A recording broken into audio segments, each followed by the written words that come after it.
The Washington Post concludes that higher numbers of black traffic deaths are the result of infrastructure racism. The For the People Act dies an ignominious death to the wails and teeth-gnashing of the media, and Don Lemon declares himself bias-free. I'm Ben Shapiro. This is The Ben Shapiro Show.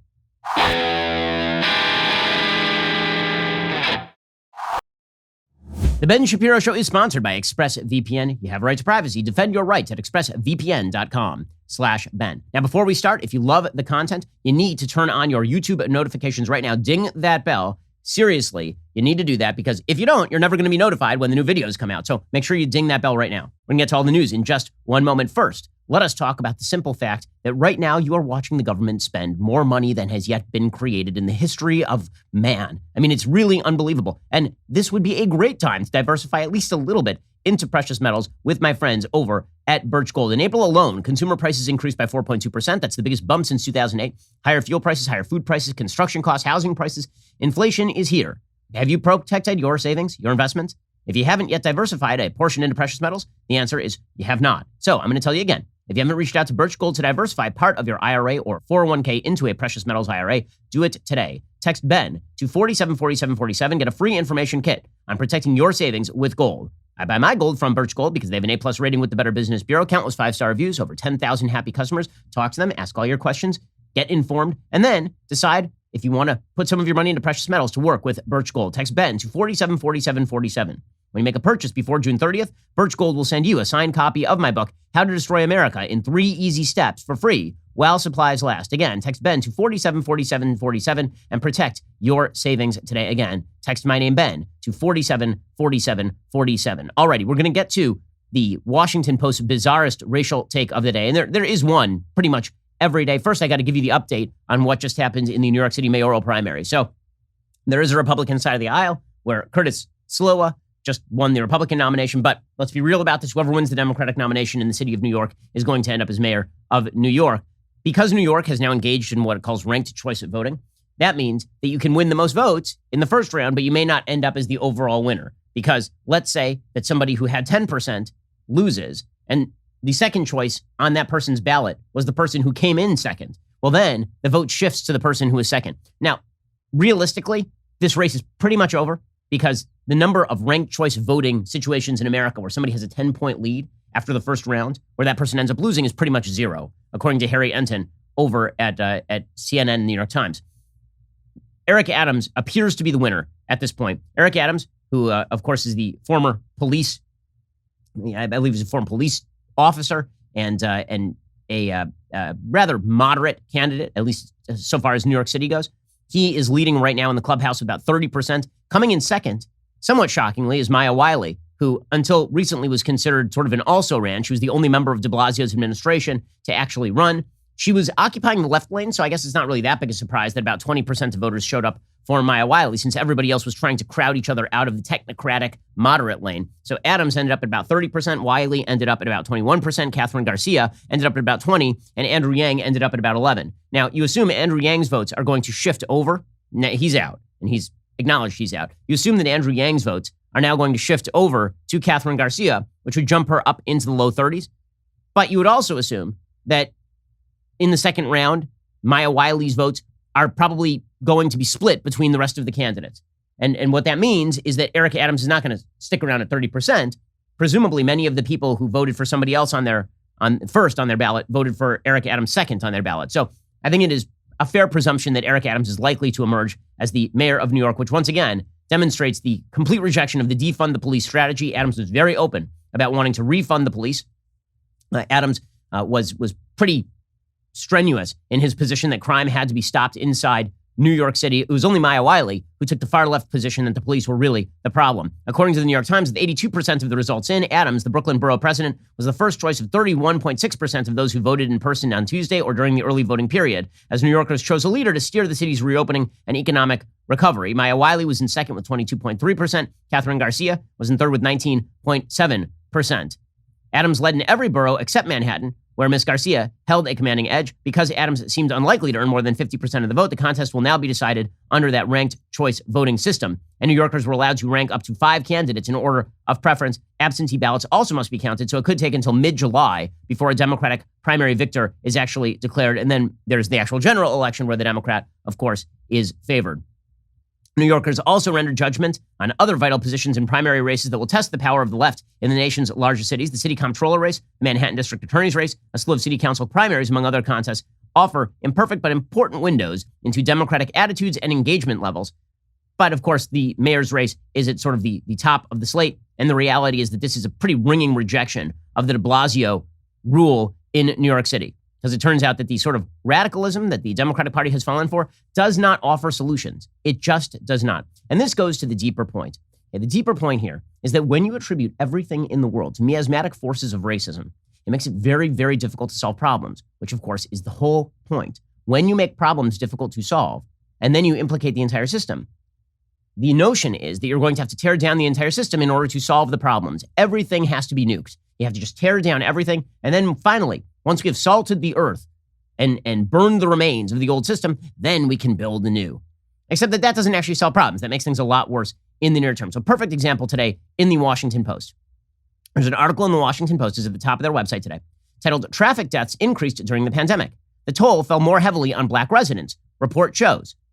A new analysis found that even before 2020's increase, Black people were killed on roads at a rate almost 25% higher than white people.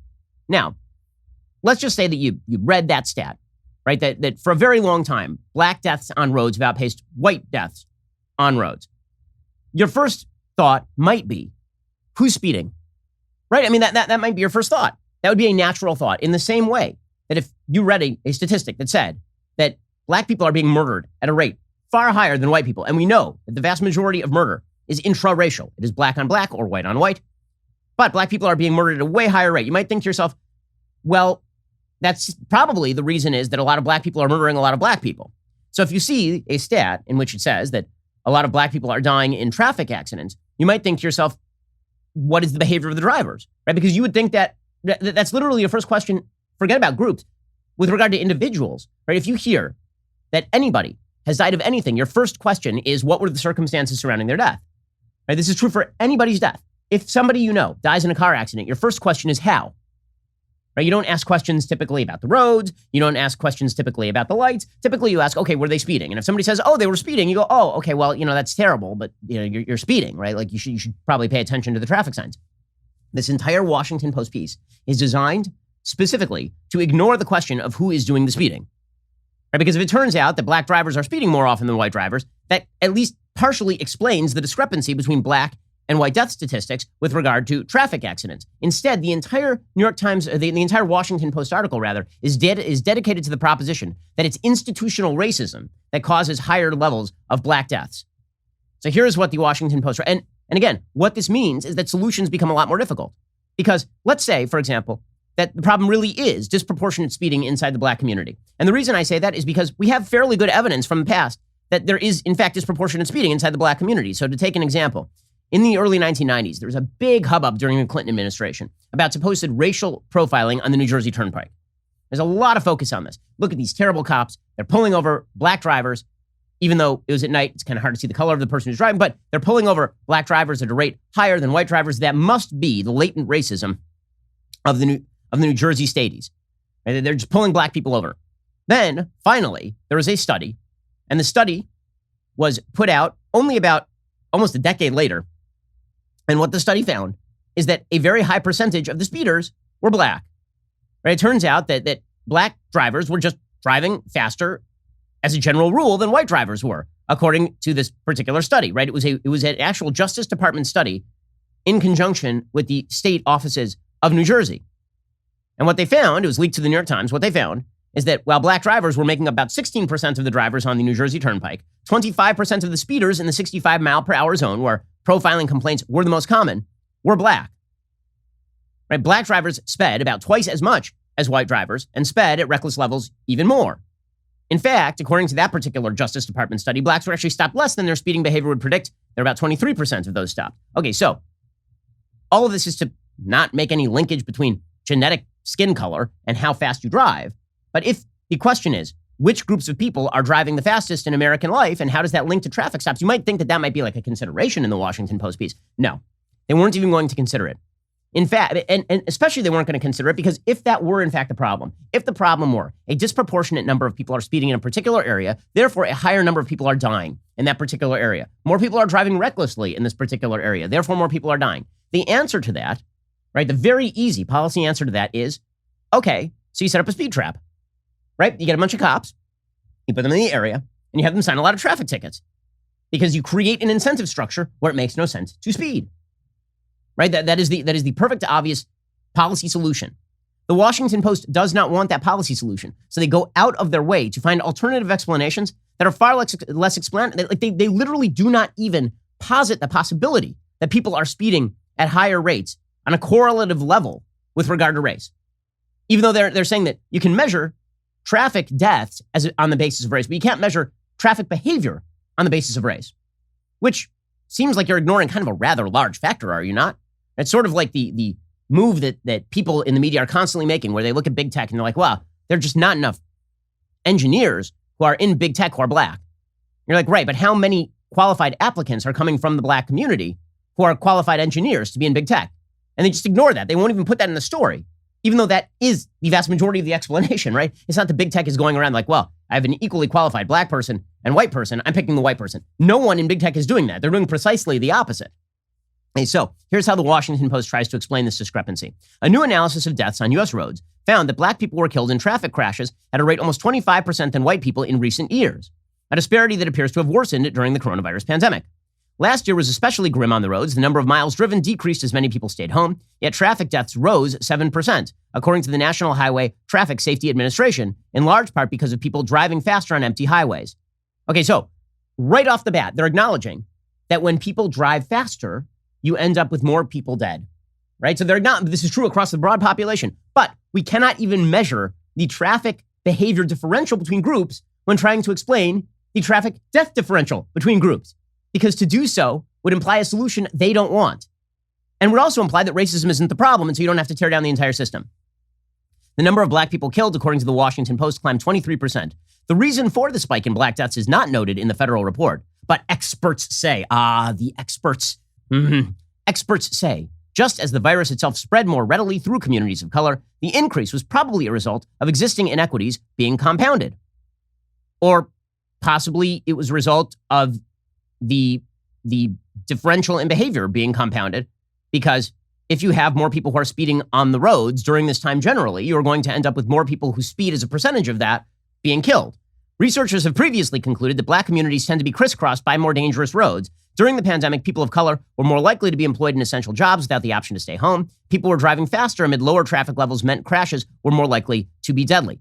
Okay, so the basic premise here is that the roads are racist, right? The roads, because they're in poor communities, and because these are bigger roads with fewer trees and people tend to speed more on those roads, that this is the real rationale. So presumably we should have traffic bottlenecks in these areas, which I'm not sure how that would solve many other problems having to do with the economy, having to do with transport. If you're living in a poorer area with fewer businesses, you need to get to work. You actually don't want fewer lanes on the roads. But put all that aside, the basic notion that this has to do with race as opposed to with class is another confound.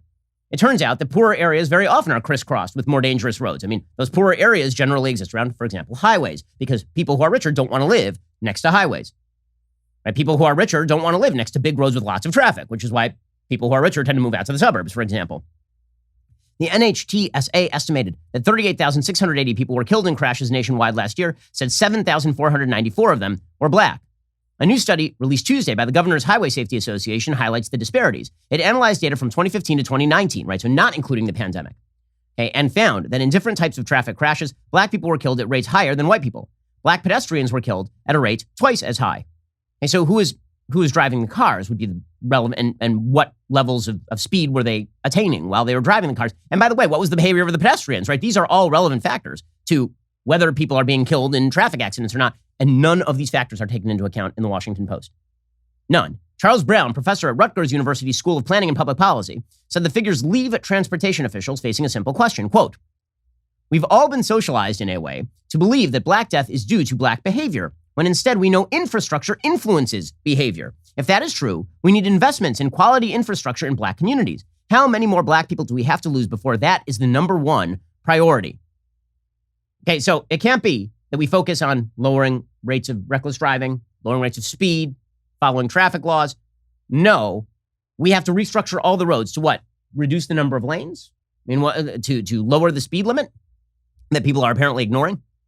The GHSA represents state agencies that administer federal money to tackle problems such as drunken and distracted driving. Again, we don't know the rates of that.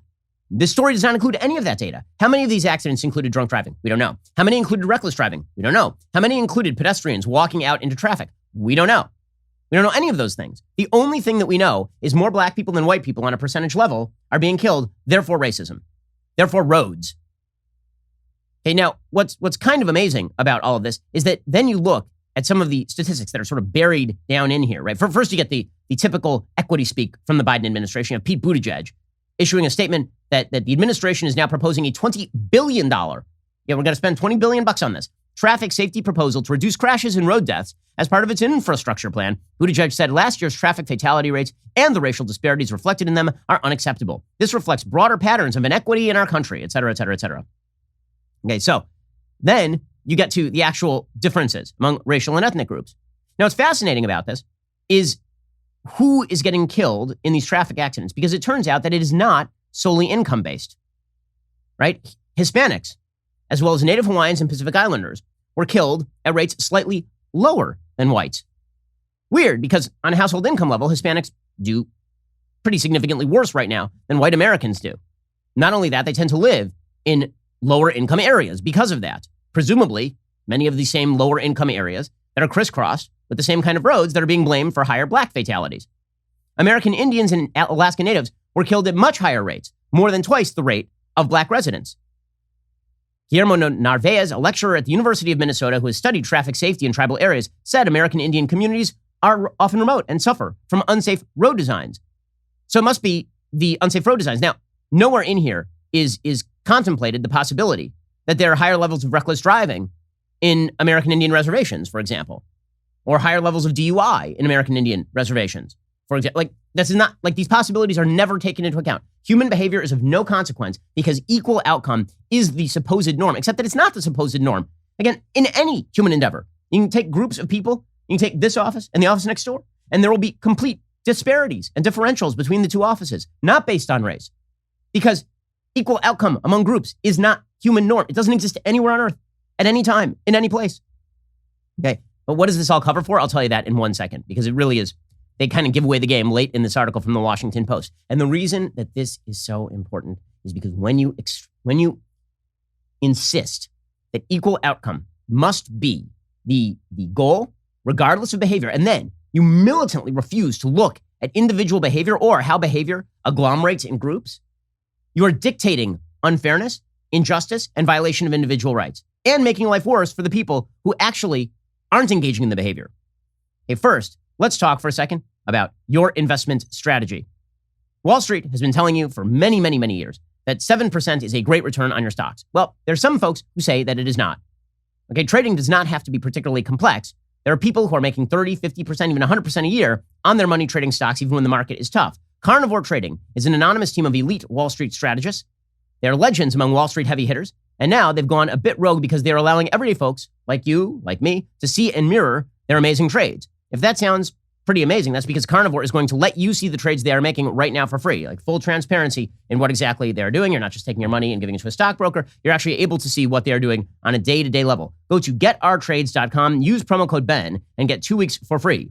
If you join, Carnivore guarantees you will get 5 times your subscription fee or double your money back. Go to getourtrades.com, promo code BEN. Getourtrades.com, promo code BEN. See website for guaranteed terms and conditions. Past performance is not a guarantee of future earnings. Go check them out right now. Getourtrades.com, promo code BEN, and see how these expert Wall Street traders are trading today so you can mirror those trades with Carnivore. See website for guaranteed terms and conditions. And again, past performance, not a guarantee of future earnings. Alrighty, so here's where the Washington Post goes with this. Okay, so they first try to say that it's about the roads, that because minority communities are bisected very often by many lanes, long distances between stoplights, few trees, this signals that drivers can go fast. It signals that drivers can go fast. Okay, we're not going to talk about, again, racial differentials in speeding, we're going to talk about what the roads signal. Okay, this is where, okay, buried all the way down to the bottom of the article is the actual solution to this. Okay, traffic stops. Okay, the GHSA study says enforcement of traffic laws is an effective way to improve safety. Now, remember, very early on in this article, the Washington Post said the GHSA offers no opinion as to the cause of these traffic accidents. None. Okay, but they do offer a possible solution: enforce the traffic laws. The GHSA study says enforcement of traffic laws is an effective way to improve safety, but acknowledges that police stops of black people are under renewed scrutiny, saying they should be conducted only in a way that has the support of local communities. Traffic stops sometimes involve police confronting black drivers to pursue criminal investigations not related to road safety. The GHSA analysis also found that black people were killed in crashes involving a police pursuit at a rate 4 times higher than white people. Wait, excuse me? So now the big problem is that the police are enforcing the traffic laws because, again, note again, it's amazing. It's a consistent rule. Never look at the rationale for the disparity. Only blame some sort of miasmatic discrimination. Okay, again, black people were killed in crashes involving a police pursuit at a rate 4 times higher than white people. Do we know who is running away from the police at the highest rates of speed? Have we seen each of those individual circumstances? What are the base numbers there? Because really, like, how many people are killed in crashes involving a police pursuit total? You may be looking at a differential of like 8 versus 2, right? It's not like thousands of people are killed every year in crashes involving a police pursuit. Again, refusal to look at individual behavior is the basic media frame here. It is what they insist upon. And what does this result in? It results in more dead black people, just like with crime. Okay, when you don't police crime, you end up with more dead black people. When you don't police traffic, you end up with more dead black people. And because if it turns out that the underlying rationale for the disparity is individual behavior and you won't police the individual behavior, you get more of the individual behavior. So here's the natural outcome. AP, Portland, Oregon, today. Police in Oregon's largest city are being advised to no longer pursue low-level traffic infractions, including expired plates and broken headlights, unless related to an immediate safety threat, Portland Mayor Ted Wheeler announced Tuesday. In addition, if police do stop a driver, they must receive recorded consent before searching the vehicle and clearly inform the person they have the right to refuse. Wheeler said both changes are an attempt to refocus on immediate threats and are also occurring in response to data showing a disproportionate impact on black drivers for traffic stops and vehicle searches. While 6% of Portlanders are black, he said they account for 18% of traffic stops in the city. Is this going to make the city safer? Is it? The answer, of course, is no. But when you buy into the lie that equal outcome is the natural state of things and that equal behavior is happening across every group, you are going to pursue bad policy that results in really, really bad results. We'll get to more of this in just 1 second. First, let's talk about leading a healthier life. A healthier life doesn't mean sticking to somebody else's strict rules. It means having more knowledge to build smarter, more sustainable habits. Here's the thing about diets, right? You go on a diet, and then you lose some weight, and then 5 seconds later, like, this diet is terrible. And you stop dieting, and then you blow up again, like a balloon. Instead, what you need is a change of your mindset, a change of lifestyle that is sustainable. Noom, they will help you do it. Noom's cognitive behavioral approach focuses on why instead of what, and helps you change your relationship with food. Everybody's journey looks different. Noom customizes a program for you based on your personal goals. 80% of Noom users finish the program. Over 60% have stuck with their goals for at least a year. With Noom, taking care of your health is empowering instead of stress-inducing. There's no need to fear ruining the whole program with 1 day off because Noom will help you get back on track. And all you need is 10 minutes a day. Noom is going to fit into your life on your terms. No grueling early mornings or huge chunks out of your day. Instead, you're building better habits with Noom. And my wife has been using Noom. I've been using Noom. My parents have been using Noom. All of this to change your daily habits and makes it a lot easier to think about why you're doing what you're doing. And if you think about it for just 1 moment, you're likely to pursue better individual behavior. Start building better habits for healthier long-term results. Sign up for your trial at Noom.com/Shapiro. That is NOOM.com/Shapiro today. Go check it out right now. Okay, so when you pursue the lie that equal outcome is the natural state of things, regardless of behavior, and when you do as Ibram Kendi says, and you say, well, if there is a differential in behavior, then you're implying racial inferiority. I'm not implying anything. I'm saying that there are differences in human behavior across a wide variety of human interactions and activities. That's just a fact. Okay, forget about rationale for a second. That is a simple fact. And refusal to acknowledge simple facts on the ground means you're going to end up not only in La La Land, but in dangerous La La Land. Like, for example, undermining the police and suggesting that the police are responsible for these disparities. Because if it's not individual behavior that agglomerates in communities at different rates, well, then it must be the police who are really the problem. It also leads you to lie. So here's Mayor Lori Lightfoot in Chicago, for example, boasting of decline in crime in her city while the murder rate is up 30% this year. The reality is, June over June, so from last year to this one, what we've seen is a downward trend in both homicides and shootings. And if you look at where we were in January to where we are now, we're also seeing a downward trajectory in both homicides and shootings. We're different than other cities across the country. Every major city in the United States last year and this year has seen an unprecedented rise in violence. We're down on every other major category, but particularly in shootings and homicides related to gun violence.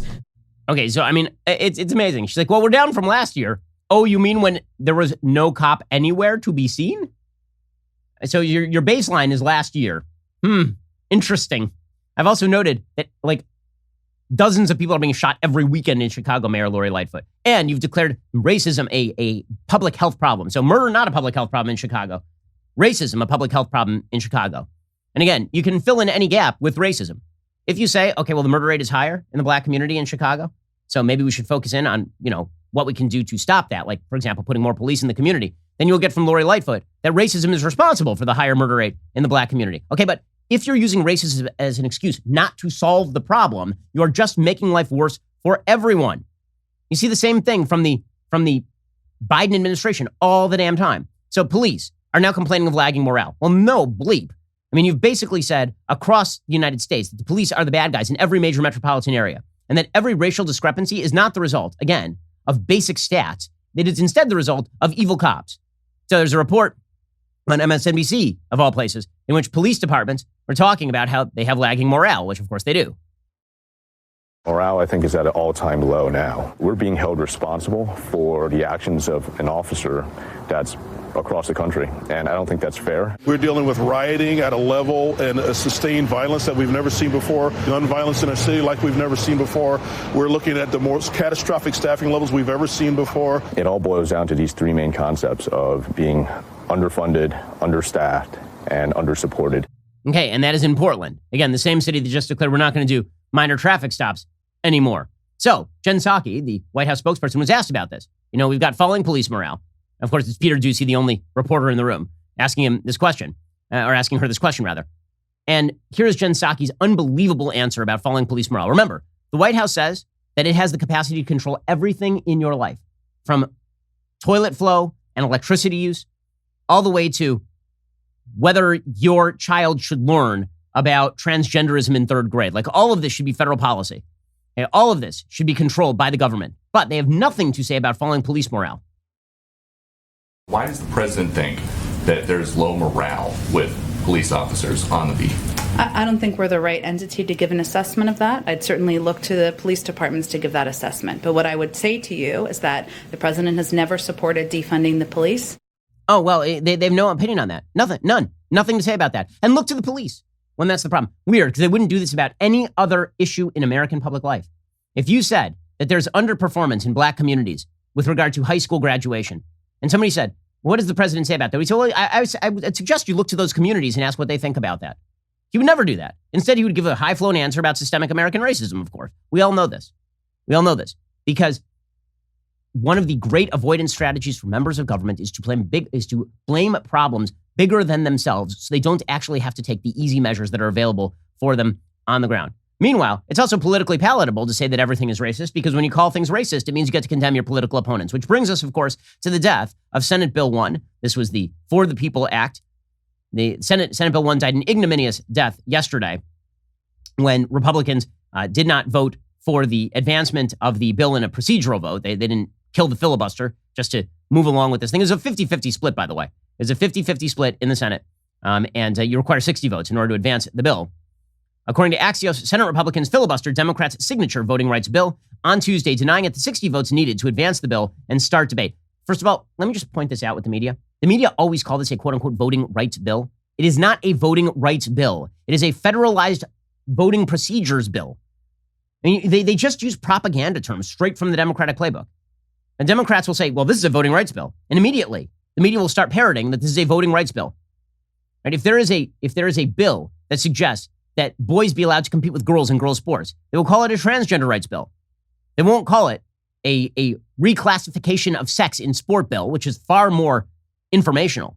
They always just take whatever is the Democratic euphemism for the thing, and then they just call it the thing. So if you were just a normal reader who doesn't follow this stuff very closely, you'd be like, oh my God, the Democrats were pushing a voting rights bill. And Republicans oppose that. They must hate voting rights. This is why the media are just garbage at their jobs. According to Axios, it's an expected but significant blow to Democrats' hopes of passing a sweeping federal elections overhaul to combat a wave of new voting restrictions in Republican-led states. Again, wave of new voting restrictions includes things like, we're not going to extend our early voting period for a month because it's voting day, not voting month. You should have voter ID, which is a widely popular measure across the United States. We're not going to allow ballot harvesting, which basically puts it in the hands of party activists to go door to door and pick up ballots from people, which creates not only the incentive for voter fraud, but also for packing the ballot box. The far-reaching bill was co-sponsored by every Democratic senator except for Senator Joe Manchin, who called it too partisan and introduced his own compromise bill, which was promptly rejected by Republicans. Manchin ultimately voted yes to move forward and allow debate on the bill, even though he opposes the original legislation, by the way. So this was H.R. 1. S1 is likely to go down to the same defeat, rather. H.R. 1 is far more far-reaching than S1. So S1 is the Manchin compromise bill. This is the sort of predicate to that bill. H.R. 1 is wild. H.R. 1 federalizes ballot harvesting. It requires public funding for a campaign, so your taxpayer money would now go to candidates that you don't support. It's a crappy piece of legislation. And Mitch McConnell explained why exactly he was opposing it. Later today, the Senate will vote on whether to advance Democrats' transparently partisan plan to tilt every election in America permanently in their favor. By now, the rotten inner workings of this power grab have been thoroughly exposed to the light. We know that it would shatter a decades-old understanding that campaign finance law should have a bipartisan referee and turn the Federal Election Commission into a partisan majority cudgel for Democrats to wield against their political opponents. I mean, the number of bad provisions in this bill, it's insane, right? What he's talking about is the FEC. The FEC normally has a 3 Republican, 3 Democrat bipartisan board. Okay, the Democrats wanted to remove one of the seats. They could have a majority on the FEC and then presumably beat the crap out of Republicans with it. It's just a bad piece of legislation. Naturally, Democrats are portraying the failure to advance this bill as some sort of defeat for democracy and also a giant victory for, you guessed it, racism. We'll get to more of that in just one second. First, a lot going on this month, the month of June. Thankfully, Policy Genius makes it easy to cross life insurance off your list so you can get back to all the things you have to do. If you're a responsible citizen, you need to make sure that your family is insured in case, God forbid, you get hit by a train or something. Right? God forbid something should happen to you. It'll be hard enough to lose you. Losing your stream of income for your family could be absolutely devastating. Get life insurance now through Policy Genius. Why use Policy Genius? Well, they make it easy to compare quotes from over a dozen top insurers all in one place. Why compare? Well, you can save 50% or more on life insurance by comparing quotes with Policy Genius. You could save $1,300 or more per year on life insurance by using Policy Genius to compare policies. The licensed experts at Policy Genius work for you, not the insurance companies, so you can trust them to help you navigate every step of the shopping and buying process. That kind of service has earned Policy Genius an excellent rating on Trustpilot. Getting started, super simple. First, head on over to policygenius.com/Shapiro. In minutes, you can work out how much life insurance coverage you need. You can compare personalized quotes to find your best price. When you're ready to apply, the Policy Genius team will handle the paperwork and the scheduling for free. They're not going to sell your information to other companies, and they're not going to add on extra fees. Policy Genius, they are the best at what they do. Head on over to policygenius.com/Shapiro. Get started right now. Policy Genius. When it comes to insurance, it's nice and super important to get it right. Okay, in just a second, we'll get to the media's overwrought reaction to the defeat of the For the People Act. First, I have some excellent news for everyone today. Michael Knowles' new book with words. It's called Speechless, Controlling Words, Controlling Minds. It's finally available everywhere you buy books. If you haven't already picked it up, you should. Speechless masterfully covers the topic of political correctness and thoroughly examines it through the lens of history. It really is a good book. So if you don't understand the dangers and relevance of PC, it's about time you do. Go pick up Speechless, Controlling Words, Controlling Minds, now available everywhere. Also, if you haven't been to the bookstore lately, now would be the time because, again, Speechless is available everywhere now, Wednesday, June 23rd. If you don't feel like making a trip, it's available on Amazon in hardcover and Kindle edition. Also, another month has passed. I'm sure you are well aware that the further left the left goes, the quicker it begins to collapse in on itself like a dying star. But it's not just going to do that naturally. We have to push it. That is why conservatives must get together, join together. So tomorrow night, join me, Jeremy Boring, Michael Knowles, and Andrew Klavan for another cigar-packed session of Backstage. I'm sure they will all be smoking cigars and I will be suffering in their presence. It streams tomorrow, Thursday, June 24th at 7 o'clock p.m. Eastern, 6 p.m. Central on dailywire.com and on our YouTube channel, Daily Wire. You're listening to the largest, fastest growing conservative podcast and radio show in the nation. Alrighty, so the media response to the defeat of the For the People Act is, of course, predictably overwrought and insane. So Joe Biden put out a statement. Notice he didn't actually come out and say anything, but he will. He just calls everything Jim Crow. Now, that's a lie. Okay, it's just, let's put it where it belongs, in the lie category. Now, very often people say things and it's out of ignorance. Joe Biden is not ignorant that defeating the For the People Act is not Jim Crow. Everyone knows it's not Jim Crow, because you know what Jim Crow was? An actual specific regimen of law by which black people were discriminated against in law in the South by the state. Is there anything remotely like that in defeating the For the People Act? All of that crap has been illegal since the mid-60s. It is now, and I checked my calendar today just to make sure, 2021. We are 3 generations removed from a time when it was legal in the United States to discriminate in law. Okay, fully 60 years since this has happened, or almost 60 years, 57 years since the Civil Rights Act. And the notion here is that this is a restoration of what was going on in 1962 in Alabama to defeat the For the People. This isn't even, we are repealing a bunch of laws that protect black people. This is, we are failing to pass a law that completely transforms the nature of how voting is done in the United States and sucks it up to the federal level. So Joe Biden put out this statement. He said, in supporting the For the People Act and defending the rights of voters, Democrats stood united for democracy. They stood against the ongoing assault of voter suppression that represents a Jim Crow era in the 21st century. Okay, let me put it this way for you in the media. When you say that Donald Trump lied when he said that the election was stolen, fine. When you say that voter suppression is an ongoing threat in the United States, you are lying. It is untrue. There is no evidence of widespread voter suppression in the United States, period, end of story. You cannot demonstrate any evidence of systematic voter suppression in the United States at all. The notion that showing a voter ID is voter suppression is nonsense. The notion that if you get rid of drop boxes that have never existed in American elections before, up until an actual active pandemic, and that you get rid of those drop boxes because you don't have a way of supervising them properly, that this is Jim Crow voter suppression, you're a damned liar. Okay, but they just keep trotting this crap out. It's not true. There is, if you are the pervasive myth that voter suppression is an ongoing threat in the United States is significantly more held by Americans because of the media than the notion that Donald Trump legitimately won the election. But I see that you only care about one untruth about the election. The other untruth, you just keep promulgating over and over because it pushes your political regime. Says Joe Biden, unfortunately, a Democratic stand to protect our democracy met a solid Republican wall of opposition. Senate Republicans even opposed a debate, even considering legislation to protect the right to vote and our democracy. Well, no, they said that they were going to filibuster the bill, which is something that you guys do regularly. I'm old enough to remember last year when you filibustered Tim Scott's police reform bill.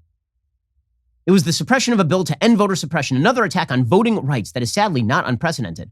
The creed, "We shall overcome," is a longtime mainstay of the civil rights movement, says Joe Biden. Joe Biden singing from the hymnal of "We shall overcome" is like a little nauseating.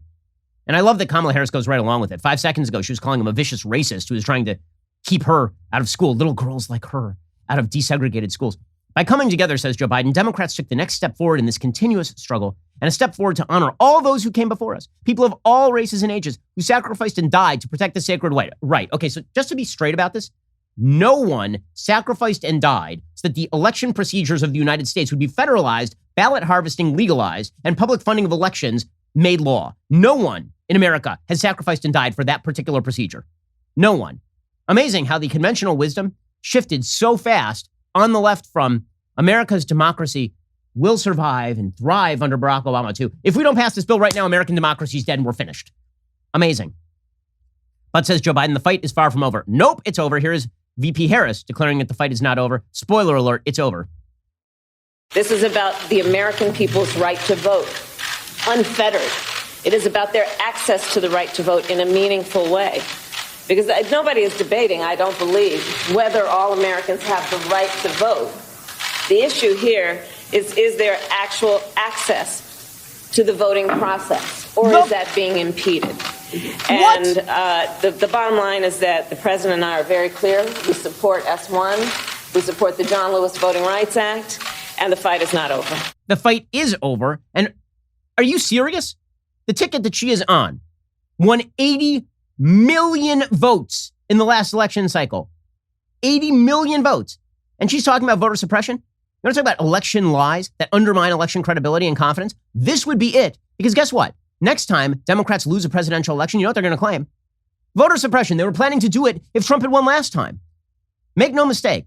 Democrats were openly preparing the narrative that if Trump won last time, it was because of voter suppression. Remember the whole crap about how Louis DeJoy over at the post office was secretly removing and burning post boxes? Remember this?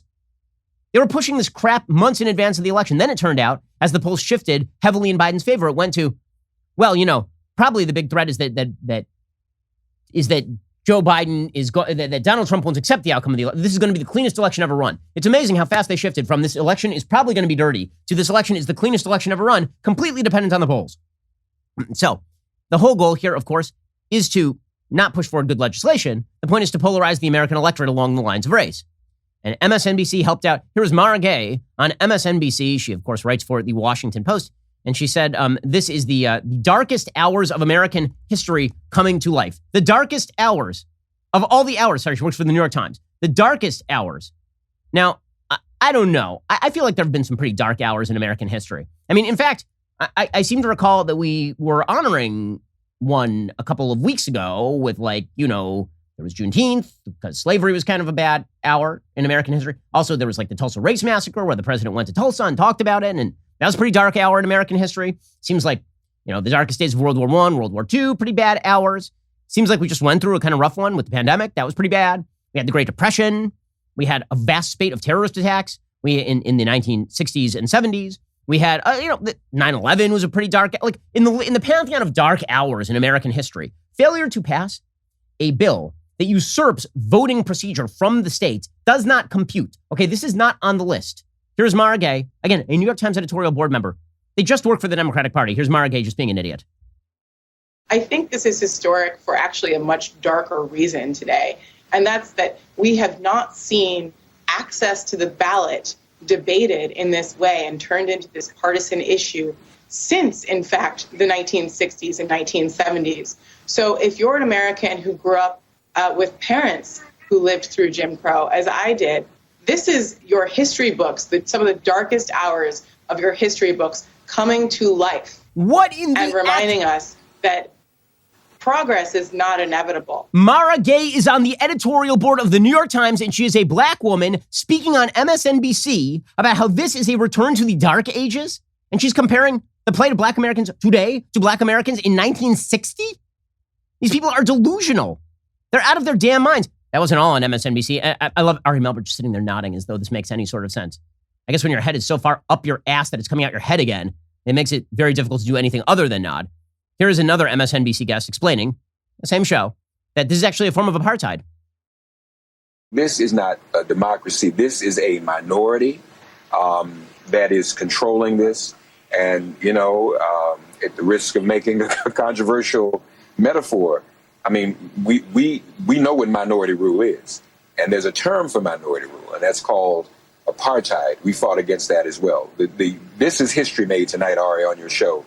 A minority of Americans, representing a minority of Americans, is doing all it can to prevent democracy and from the majority of people in this country voting. Can I just point something out real fast? If we're going to go along pure majoritarian lines and we're going to break Americans up by race, that is a very, very dangerous thing. That is a very dangerous thing. And you know who should know that? A lot of black Americans. Seriously, because the history of America is replete with majoritarianism in states directed by white people against black people. The amazing switch in time to majoritarianism, pure majoritarianism is a great idea. It was never a great idea. Protection of individual rights is a good idea. Pure majoritarianism is a garbage idea. It has always been a garbage idea. That is why we have checks and balances in the Constitution of the United States. It's why we're a republic, not a pure democracy. It's so frustrating. But again, don't expect members of the media to know things. That's silly. Here's PBS's Yamiche Alcindor explaining that the voting rights bill, right, which is not a voting rights bill, it is a voting fraud bill, effectively. The voting rights bill is about the founders and what the founders wanted America to be. Here's the amazing thing, Yamiche. If I want to know what the founders think about a thing, I could do this thing I could actually read the documents they wrote. They wrote many of them. I could read the Federalist Papers. I could read the actual Constitution of the United States, by the way, is actually real short. It's 5,000 words. Okay, it would take you not even an hour to read the Constitution of the United States. And then you actually know what the founders thought about things like voting procedures because it's in the Constitution. But here's Yumi Shalcindor explaining that unless the federal government completely takes over voting procedure, provides public funding to candidates, taxpayer funding to candidates, promotes ballot harvesting, gets rid of voter ID, the founders would have been so upset about it. By the way, I do love the switch also from the left. From the founders were a bunch of rich, white, slaveholding racists who must be ignored about everything to, I can't believe that they're not upholding the legacy of the founders who definitely wanted pure majoritarianism. What in the world? I'm sorry, the stupidity here and the outrageous race baiting here on display is truly astonishing. In talking to activists and talking to White House officials, this is going to be a debate about whether or not we want America to be the place that the founders, flawed as they may have been, the founders wanted it to be, which is a place where people could vote and people could have access to who were the elected officials.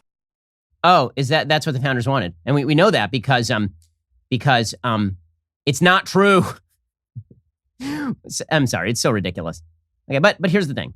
So much of what we've covered in today's particular episode is about the effect of the media on how we think, right? How the Washington Post covers race, how the New York Times covers race, how MSNBC covers all these issues. Okay, and we all know what they are. They are just propagandists. But here's the thing. They don't view themselves as propagandists. They don't even know they're propagandists. Perhaps my favorite clip of the last 24 hours comes courtesy of Don Lemon. So Don Lemon was asked by Margaret Hoover of the Hoover Institute. He was asked by her about the fact that he is a biased person. Right? And here was his answer to allegations of bias. When I say that the president of the United States is a fraud and a con, that was looking at his taxes and how and his history of litigation and not paying people. These are all facts. I don't do opinion. And I know that the difference for me is I do point of view. So I'm giving my point of view as an American, as a black man who happens to be gay. But I'm through that lens, but I also represent CNN. And so I must tell the truth. Okay, so understand, this is the way the leftists view the world. Their view, their opinion is not opinion. It's fact. So they get to shut you down. They can lie as much as they want and call it fact because after all, it's coming from a point of view. Okay, that sort of bubble mentality leads to the spread of untruth. They know it. You should know it too every time you see what they are saying about bills. Make sure you actually read the underlying material because at least 50% of the time, they are lying to you. Alrighty, we'll be back here later today with an additional hour of content. In the meantime, go check out The Michael Knowles Show. Today, he discusses more on the trans Olympic athlete, a biological man now competing against women. By the way, the oldest athlete in weightlifting, female weightlifting history, 43. Incredible achievement for a woman who is a man. You can hear more details about that story over on Michael's show. That is available right now. I'm Ben Shapiro. This is The Ben Shapiro Show.